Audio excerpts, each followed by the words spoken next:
சட்னி அரைச்சா மசாலா அரைக்க முடியல, மசாலா அரைச்சா மஞ்சள் அரைக்க முடியல, ஒவ்வொன்னுக்கும் தனி மிக்சரா வாங்க முடியும்? வேண்டாம், அல்ட்ரா சாய்ஸ் ப்ரோ இருக்கே, இந்தியாவின் அதிவேக 1000 வாட்ஸ் மிக்சர் கிரைண்டர், வினாடிகளில் கல்லையும் கரைக்கும். ஒரு சாய்ஸ் ப்ரோ போதும். இனி எதையும் அரைக்கலாம், அதை ஃபாஸ்டா அரைக்கலாம். வணக்கம். செய்தி சுருக்கம். பயங்கரவாதத்தின் முன் தலைவணங்க மாட்டோம், தேச பாதுகாப்பில் சமரசம் கிடையாது. ஹரியானாவின் குருஷேத்திரத்தில் சிக்கிய மதகுரு தேஜ் பகதூரின் நினைவாக சிறப்பு நாணயம் மற்றும் தபால் தலை வெளியிடும் விழா நடந்தது. நிகழ்ச்சியில் பிரதமர் மோடி உரையாற்றினார். இந்திய பாரம்பரியத்திற்கு இன்று அற்புதமான நாள். காலையில் அயோத்தியில் இருந்தேன், இப்போது பகவத்கீதை நகரமான குருஷேத்திரத்தில் இருக்கிறேன். ஸ்ரீ குரு தேஜ் பகதூரின் 350வது தியாக நாளில் நாம் அனைவரும் அஞ்சலி செலுத்துகிறோம். நாம் உலகத்திடம் சகோதரத்துவம் பேசுகிறோம், அதே சமயம் நமது தேசத்தின் எல்லைகளையும் பாதுகாக்கிறோம். நாம் அமைதியை விரும்புகிறோம், ஆனால் தேசத்தின் பாதுகாப்பில் எந்த சமரசமும் செய்து கொள்ள மாட்டோம். ஆபரேஷன் சிந்தூர் இதற்கு மிக தெளிவான உதாரணம். இன்றைய புதிய இந்தியா எதற்கும் பயப்படாது, பின்வாங்காது, தீவிரவாதம் முன் தலை வணங்காது. இதை உலகம் பார்த்துவிட்டது. இன்றைய இந்தியா தைரியத்தோடும் தெளிவோடும் முழு வேகத்தோடும் முன்னேறி செல்லும். அயோத்தி தீர்ப்பு வழங்கப்பட்ட நாளில் நான் கர்தார்பூரில் தேரா பாபா நானக் விழாவில் இருந்தேன். ராமர் கோவில் கட்டப்பட வேண்டும் என்ற கோடிக்கணக்கான மக்களின் விருப்பம் நிறைவேற தேரா பாபாவை வேண்டிக் கொண்டேன். அந்த வேண்டுதல் நிறைவேறியது. இன்று அயோத்தியில் காவி கொடி ஏற்றப்பட்டு இருக்கிறது என்று பிரதமர் மோடி கூறினார். தவிகாவில் இணையும் செங்கோட்டையன். அடுத்தடுத்து நிகழும் மாற்றங்கள். அதிமுகவிலிருந்து பிரிந்து சென்றோர், விலக்கி வைக்கப்பட்டோரை மீண்டும் இணைக்க வேண்டும் என கூறி செங்கோட்டையன் எடுத்த முயற்சிகள் எடப்பாடி பழனிசாமிக்கு கடும் எரிச்சலை ஏற்படுத்த அவரை கட்சியிலிருந்து நீக்கினார். இதனால் செங்கோட்டையன் இனி அதிமுகவை இணைக்கும் முயற்சி பலிக்காது என முடிவெடுத்து தவிகாவில் இணையும் தன்னுடைய விருப்பத்தை அக்கட்சியில் இருக்கும் தன் நண்பர்களிடம் தெரிவித்தார். இதையடுத்து நடிகர் விஜயிடம் தன்னுடைய செல்போன் வாயிலாக கான்ஃபரன்ஸ் காலில் செங்கோட்டையனை பேச வைத்தார் தவிக தேர்தல் பிரிவு மேலாண்மை பொதுச் செயலர் ஆதவ் அர்ஜுனா. மூவரும் பேசும்போது, அண்ணன், எம்ஜிஆருடன் பயணித்தவர் நீங்கள். உங்களைப் போன்றோர் எனக்கு வழிகாட்டியாக இருந்து கட்சியை நடத்த வேண்டும் என விரும்புகிறேன். தமிழகத்தில் அரசியல் மாற்றத்தை ஏற்படுத்துவோம் என விஜய் உறுதி கொடுத்துள்ளார். அதன் பின்பே 27ஆம் தேதி தவிகாவில் இணைய தேதி குறித்துள்ளார் செங்கோட்டையன். இதையடுத்து கோபியில் இருந்து சென்னை புறப்பட்ட செங்கோட்டையனிடம் பத்திரிகையாளர்கள் கேட்டபோது நல்லதே நடக்கும் என்று மட்டும் சொல்லி வழக்கம் போல கும்பிடு போட்டார். சென்னையில் தவிகாவின் மாநில பொறுப்பாளர்களை சந்தித்து பேசும் செங்கோட்டையன் விஜயையும் சந்தித்து பேச திட்டமிட்டுள்ளார்.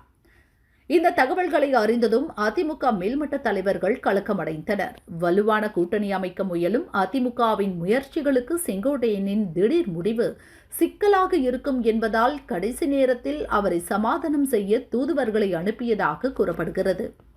ஆனால் செங்கோட்டையன் அதிமுக தூதர்களை சந்திக்க மறுத்துவிட்டதாகவும் அதன் பின்பே சென்னைக்கு புறப்பட்டதாகவும் அவருடைய ஆதரவாளர்கள் கூறுகின்றனர். இதுகுறித்து செங்கோட்டையன் ஆதரவாளர்கள் கூறியதாவது: செங்கோட்டையன் மீதான அதிருப்தியில் அவரை கட்சியிலிருந்து நீக்கும் வரை தெம்பாகத்தான் இருந்தார் பழனிசாமி.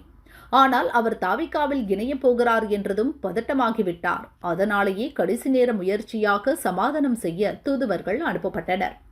அதிமுக தலைமைக்கு ஆகாமல் போன செங்கோட்டையனை தவிகாவில் இணைத்துவிட்டால் அதன் பின் அதிமுகவுடனான தவிக கூட்டணிக்கு வாய்ப்பே இல்லாமல் போகும் என அச்சப்பட்டே தூதுவர்கள் அனுப்பப்பட்டனர். அது தவிக தலைவர் விஜய்க்கும் நன்கு தெரியும். இருந்தும் செங்கோட்டையனை அவர் கட்சியில் சேர்க்க முன்வந்திருப்பதன் வாயிலாக தன்னை துச்சமாக மதிக்கும் அதிமுக பொதுச் செயலர் பழனிசாமிக்கும் சேர்த்து செக் வைக்கவே செங்கோட்டையனை கட்சியில் சேர்க்க பச்சை கொடி காட்டியுள்ளார். திட்டமிட்டபடி செங்கோட்டையன் தவிகாவில் இணைந்துவிட்டால் அதன் பின் தமிழக அரசியலில் பல மாற்றங்கள் நிகழும். இந்நிகழ்வு நடந்துவிட்டால் தவிக அதிமுக கூட்டணி ஏற்படாமல் போகும் என்பதால் திமுகவும் இந்த விஷயத்தை உற்று நோக்கி வருகிறது. இதற்கிடையே தவிக கூட்டணியில் இணையும்படி செங்கோட்டையன் அமமுக பொதுச் செயலர் தினகரனை வலியுறுத்தியுள்ளார் என்று அவர்கள் கூறினர். ஜனவரிக்குள் மெகா கூட்டணி, கட்சியினருக்கு இபிஎஸ் உறுதி. எஸ்ஐஆர் எனப்படும் வாக்காளர் திருத்த பணிகள் கடந்த 4ஆம் தேதி முதல் நடந்து வருகின்றன. இது தொடர்பாக அதிமுக மாவட்ட செயலர்களுடன் வீடியோ கான்பரன்ஸ் வாயிலாக எடப்பாடி பழனிசாமி ஆலோசனை நடத்தினார். அப்போது அவர் கூறியதாவது: மாவட்ட செயலர்கள், மாவட்ட பொறுப்பாளர்கள், ஐடி அணி நிர்வாகிகள் துரிதமாக எஸ்ஐஆர் பணியை மேற்கொள்ள வேண்டும். அவரவர் மாவட்டத்தில் உள்ள சட்டசபை தொகுதிகளில் அனைத்து பகுதிகளிலும் வாக்காளர் படிவம் கொடுக்கப்பட்டு விட்டதா என்று ஆய்வு செய்ய வேண்டும். யாருக்காவது படிவம் கொடுக்கப்படாமல் இருந்தால் அதிமுக ஓட்டுச்சாவடி முகவர் வாயிலாக வழங்க நடவடிக்கை எடுக்க வேண்டும். வாக்காளர்களிடம் கொடுக்கப்பட்ட படிவத்தை முறையாக திருப்பி பெற்று ஓட்டுச்சாவடி அலுவலர்களிடம் சமர்ப்பிக்க வேண்டும். துரிதமாக இந்த பணியை மேற்கொள்ள வேண்டும். திமுகவினர் தில்லுமுல்லு செய்வதை தடுத்து நிறுத்தி அனைத்து வாக்காளர்களும் பட்டியலில் இடம்பெறுவதை உறுதிப்படுத்துங்கள். வரும் 2026 சட்டசபை தேர்தல் பணியை உடனடியாக துவங்க வேண்டும். தங்கள் மாவட்டத்தில் உள்ள தொகுதிகளுக்கு தகுதியான சரியான வேட்பாளர் பெயர்களை பரிந்துரை செய்யுங்கள். கூட்டணி கட்சி நிர்வாகிகளுடன் இணைந்து செயல்படுங்கள். உள்ளூரில் மக்கள் சந்திக்கும் பிரச்சினைகளை முன்வைத்து போராட்டங்கள் நடத்த வேண்டும். அதிமுக ஆட்சியில் மக்களுக்கு செய்த சாதனை பட்டியலை ஒவ்வொரு வீட்டுக்கும் கொண்டு போய் சேர்க்க வேண்டும். வரும் ஜனவரிக்குள் மெகா கூட்டணி இறுதி செய்யப்பட்டுவிடும். தலைமையின் தேர்தல் வியூகத்தை முழுமையாக செயல்படுத்துவதற்கு தயாராக இருங்கள் என பழனிசாமி கூறியுள்ளார். அதிமுகவில் இருந்து நீக்கப்பட்ட முன்னாள் அமைச்சர் செங்கோட்டையன் தாவேக்காவில் இணைய இருப்பதாகவும் சில அதிமுக எம்எல்ஏக்கள் முன்னாள் அமைச்சர்கள் தாவேக்க மற்றும் திமுகவில் இணைய இருப்பதாகவும் செய்திகள் வெளியாகி வருகின்றன. இந்நிலையில் வலுவான மெகா கூட்டணி அமைக்கப்படும். எனவே சட்டசபை தேர்தல் பணிகளை துவங்குங்கள். தகுதியான வெற்றி வாய்ப்புகள் வேட்பாளர்கள் பெயர்களை பரிந்துரை செய்யுங்கள் என நம்பிக்கை அளிக்கும் வகையில் பழனிசாமி பேசியிருப்பதாக அதிமுகவினர் தெரிவித்தனர். 20 லட்சம் வாக்காளர்கள் எங்கே தேடும் ஓட்டுச்சாவடி அலுவலர்கள். தமிழகம் உள்ளிட்ட 12 மாநிலங்களில் SIR எனப்படும் சிறப்பு வாக்காளர் பட்டியல் திருத்த பணியை இந்திய தேர்தல் ஆணையம் மேற்கொண்டு வருகிறது. டிசம்பர் 4ஆம் தேதி வரை இப்பணி நடக்க உள்ளது. தமிழகத்தில் 6,41,00,000 வாக்காளர்கள் உள்ளனர். இவர்களுக்கு கணக்கெடுப்பு படிவம் விநியோகம் செய்யும் பணியில் 68,470 ஓட்டுச்சாவடி அலுவலர்கள் ஈடுபட்டு வருகின்றனர். இதுவரை 6,19,00,000 வாக்காளர்களுக்கு படிவம் விநியோகம் செய்யப்பட்டுள்ளது. பூர்த்தி செய்யப்பட்டு திரும்ப பெறப்பட்ட 3,76,00,000 படிவங்கள் ஆன்லைனில் பதிவேற்றம் செய்யப்பட்டுள்ளன. மற்ற மாநிலங்களில் கணக்கெடுப்பு படிவம் விநியோகம் செய்யும் பணிகள் 99% மேல் நிறைவு பெற்றுள்ளன. தமிழகத்தில் 96.6% பணிகள் மட்டுமே முடிந்துள்ளன. இன்னும் 21.4 லட்சம் வாக்காளர்களுக்கு கணக்கெடுப்பு படிவம் விநியோகம் செய்ய வேண்டியுள்ளது. இதில் 20 லட்சத்திற்கு மேற்பட்டவர்கள் முகவரி மாறியதால் அவர்களை தொடர்பு கொள்வதில் சிக்கல் ஏற்பட்டுள்ளது. இன்னும் 9 நாட்கள் மட்டுமே கால அவகாசம் உள்ளது. இதனால் ஓட்டுச்சாவடி அலுவலர்கள் திணறி வருகின்றனர். வந்தே மாதரம் ஜெய்ஹிந்த் கோஷம் கூடாது. பார்லிமெண்ட் கூட்டத்தில் எம்பிக்களுக்கு அட்வைஸ். பார்லிமெண்ட் குளிர்கால கூட்டத்தொடர் டிசம்பர் 1 துவங்குகிறது. இதற்கான ஏற்பாடுகளில் பார்லிமெண்ட் அதிகாரிகள் துவங்கி கடைநிலை அலுவலர்கள் வரை தீவிரமாக ஈடுபட்டுள்ளனர். கடந்த மழைக்கால கூட்டத்தொடரில் ராஜ்யசபா தலைவர் ஜெகதீப் தன்கரின் திடீர் ராஜினாமா கிளப்பியிருந்த புயலுக்கு பின் துணை ஜனாதிபதியாக CP ராதாகிருஷ்ணன் பதவிக்கு வந்துள்ள நிலையில் நடக்கவுள்ள முதல் கூட்டத்தொடர் இது. எனவே ராஜ்யசபா தலைவர் என்ற முறையில் சபையை அவர் எவ்வாறு வழிநடத்திச் செல்லப் போகிறார் என்ற எதிர்பார்ப்பு எழுந்துள்ளது. இந்நிலையில் குளிர்கால கூட்டத்தொடருக்கான விதிமுறை கையேட்டை ராஜ்யசபா செயலகம் வெளியிட்டுள்ளது. அதில் எம்பிக்களுக்கான பல்வேறு நடத்தை விதிமுறைகள் விவரமாக விளக்கப்பட்டுள்ளன. அதன்படி சபைக்குள் எந்த பொருட்களையும் எடுத்து வந்து காட்சி பொருளாக வைக்கவோ காட்டவோ கூடாது. சபை விவாதத்தின் போது ஒரு எம்பி மற்றொரு எம்பியையோ அல்லது அமைச்சரையோ விமர்சித்தால் அதற்கு சம்பந்தப்பட்ட எம்பியோ அல்லது அமைச்சரோ பதில் அளிக்கும் போது விமர்சனம் செய்த எம்பி சபையில் இருக்க வேண்டும். அதையும் மீறி பதிலுரையின் போது அந்த எம்பி சபைக்குள் இல்லை என்றால் அது பார்லிமெண்ட் விதிகளை மீறும் செயலாக எடுத்துக் கொள்ளப்படும். அதேபோல முன்னுதாரணங்களின் அடிப்படையில்தான் சபை தலைவரால் தீர்ப்புகள் வழங்கப்படுகின்றன. எந்த முன்னுதாரணமும் இல்லாத பட்சத்தில் வழக்கமான பார்லிமெண்ட் நடைமுறைகளை பின்பற்றியே சபைத் தலைவரின் தீர்ப்பு இருக்கும். அவ்வாறு சபைத் தலைவர் ஒரு முடிவை எடுத்து அறிவித்தாலோ அல்லது ஒரு பிரச்சினைக்காக தீர்ப்பளித்தாலோ அவற்றை எக்காரணம் கொண்டும் யாரும் சபைக்கு உள்ளேயும் சரி வெளியேயும் சரி விமர்சிக்கக்கூடாது. சபையின் கண்ணியம் காக்கும் வகையில் எம்பிக்கள் நடந்து கொள்ள வேண்டும். சபைக்குள் நன்றி, தங்களுக்கு நன்றி, ஜெய்ஹிந்த், வந்தே மாதரம் போன்ற கோஷங்களை எழுப்பக்கூடாது. இவ்வாறு அதில் குறிப்பிடப்பட்டுள்ளது.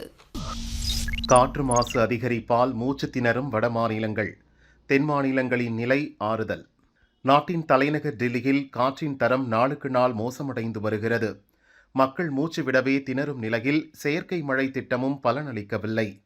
இந்நிலையில் கிரியா எனப்படும் தூய்மையான காற்று மற்றும் ஆற்றலுக்கான ஆய்வு மையம் நாடு முழுவதும் காற்றின் தரம் குறித்து ஆய்வு செய்து அறிக்கை வெளியிட்டுள்ளது. அந்த அறிக்கையில் கூறப்பட்டுள்ளதாவது: உலக சுகாதார மையத்தின் நிர்ணயப்படி 1 கியூபிக் மீட்டர் பகுதியில் காற்றின் தர குறியீடு 5 மைக்ரோகிராமுக்கு மிகாமல் இருக்க வேண்டும். அந்த அடிப்படையில் நாட்டின் 33 மாநிலங்களில் உள்ள 749 மாவட்டங்களில் காற்றின் தரம் பற்றிய ஆய்வு நடத்தப்பட்டது. இதில் 447 மாவட்டங்களில் 1 கியூபிக் மீட்டர் பகுதியில் காற்றின் தர குறியீடு 40 மைக்ரோகிராம் அளவு பதிவாகியுள்ளது. அதிகபட்சமாக டெல்லியில் 101 என்ற அளவை எட்டியுள்ளது. அதற்கு அடுத்தபடியாக சண்டிகரின் காற்றின் தரம் மிக மோசமாக உள்ளது. திரிபுரா, அசாம், மேகாலயா, நாகாலாந்து உள்ளிட்ட வடகிழக்கு மாநிலங்கள் பீகார், மேற்கு வங்கம் உள்ளிட்ட வடக்கு கிழக்கு மாநிலங்களிலும் காற்றின் தரம் மோசமாகவே உள்ளது. வட மாநிலங்களை ஒப்பிடுகையில் தமிழகம், ஆந்திரா, கர்நாடகா, கேரளா ஆகிய தென் மாநிலங்களில் காற்று மாசு குறைவாகவே உள்ளது.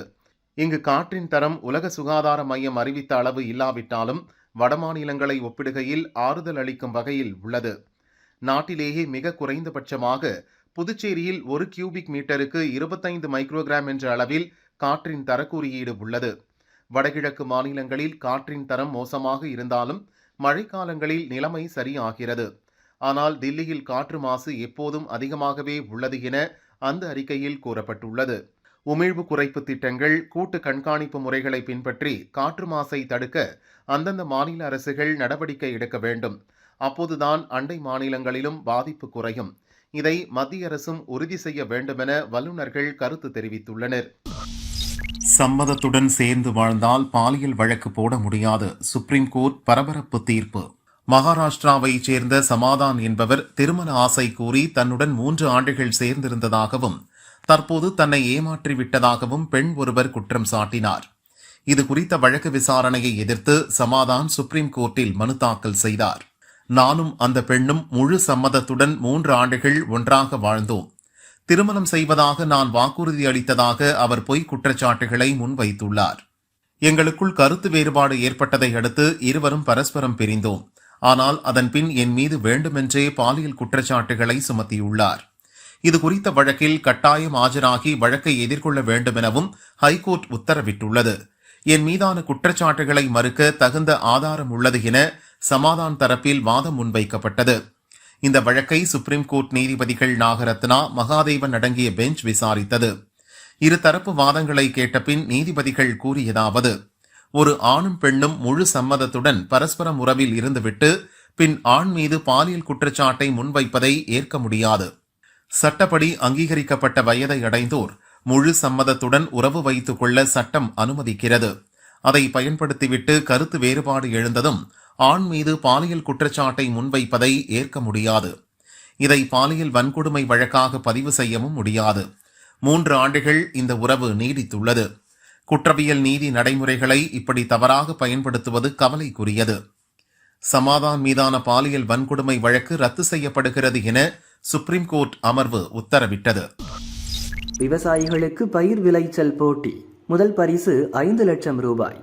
தமிழகத்தில் ஆண்டுதோறும் மாநில அளவில் திருந்திய நெல் சாகுபடி செய்யும் விவசாயிகளை ஊக்குவிக்கும் வகையில் மாநில அளவிலான பயிர் விளைச்சல் போட்டி வேளாண் துறை மூலம் நடத்தப்படுகிறது. இப்போட்டியில் பங்கேற்று மாநில அளவில் முதலிடம் பெறும் விவசாயிக்கு 5 லட்சம் ரூபாய் பரிசுத் தொகை மற்றும் 7,000 ரூபாய் மதிப்பிலான தங்கப்பதக்கமும் அரசால் வழங்கப்படுகிறது. போட்டியில் பங்கேற்க விவசாயிகள் குறைந்தபட்சம் 2 ஏக்கரில் திருந்திய நெல் சாகுபடி முறையில் பயிர் சாகுபடி செய்தவராக இருக்க வேண்டும். அரசால் அங்கீகரிக்கப்பட்ட நெல் ரகங்களை மட்டுமே சாகுபடி செய்திருக்க வேண்டும். 50 சென்டில் பயிர் அறுவடை மேற்கொள்ளப்படும். விவசாயிகள் 150 ரூபாய் பதிவு கட்டணம் செலுத்த வேண்டும். நில உரிமையாளர்கள் மற்றும் குத்தகைதாரர்களும் இப்போட்டியில் கலந்து கொள்ளலாம். ஒருமுறை பரிசு பெறும் விவசாயி அடுத்த 3 ஆண்டுகளுக்கு போட்டியில் கலந்து கொள்ள இயலாது. அறுவடை செய்யும் தேதியை 15 நாட்களுக்கு முன்னரே சம்பந்தப்பட்ட வட்டார வேளாண் உதவி இயக்குநர்களுக்கு தெரிவிக்க வேண்டும். வெற்றியாளர்களை அறிவிப்பதில் சென்னை வேளாண்மை இயக்குநர் தலைமையிலான மாநில அளவிலான குழுவின் முடிவே இறுதியாகும். டிசம்பர் கடைசி வரை பதிவு செய்யலாம். மேலும் விவரங்களுக்கு விவசாயிகள் தங்களது வட்டார வேளாண்மை உதவி இயக்குநர் அலுவலகத்தை தொடர்பு கொள்ளலாம் என வேளாண்மைத்துறை அதிகாரிகள் தெரிவித்தனர். AI தொழில்நுட்பம் பயன்படுத்தி போலி ஆதார் கார்டு தயாரிப்பு. ஆர்டிபிஷியல் இன்டெலிஜென்ஸ் எனப்படும் AI தொழில்நுட்பத்தை பயன்படுத்தி பெங்களூரைச் சேர்ந்த IT ஊழியர் ஹர்வீன் சிங் போலி ஆதார் கார்டு, பான் கார்டுகளை தயாரித்துள்ளார். இவர் கூகுள் நிறுவனத்தின் குறிப்பிட்ட AI தொழில்நுட்பத்தை பயன்படுத்தி அச்சு அசலாக ஒரிஜினல் போலவே போலி ஆதார் கார்டு, பான் கார்டு தயாரித்து அவற்றை சமூக வலைதளங்களில் பகிர்ந்துள்ளார். இந்த பதிவை லட்சக்கணக்கானோர் பார்வையிட்டுள்ளனர். இதுபோன்ற செயல்கள் சமூக விரோதிகள், பயங்கரவாதிகளின் சமூக விரோத செயல்களுக்கு உதவும் என பலரும் அச்சம் தெரிவித்துள்ளனர். இந்நிலையில் வளர்ந்து வரும் AI தொழில்நுட்பம் பற்றி மக்களுக்கு தெரியப்படுத்தவும், மக்கள் மத்தியில் விழிப்புணர்வை ஏற்படுத்தவுமே நான் இதை செய்தேன். மக்கள் மத்தியில் அச்சத்தை ஏற்படுத்த இப்படி செய்யவில்லை. சமூக பொறுப்புள்ள என்ஜினியர் என்ற வகையில் போலி பான் ஆதார் கார்டு தயாரிக்க பயன்படுத்திய தொழில்நுட்பம் குறித்து பொதுவெளியில் பகிர மாட்டேன் என ஹர்வீன் சிங் கூறியுள்ளார். எனினும் அவரது இந்த செயலுக்கு பலரும் கண்டனமும் அச்சமும் தெரிவித்துள்ளனர்.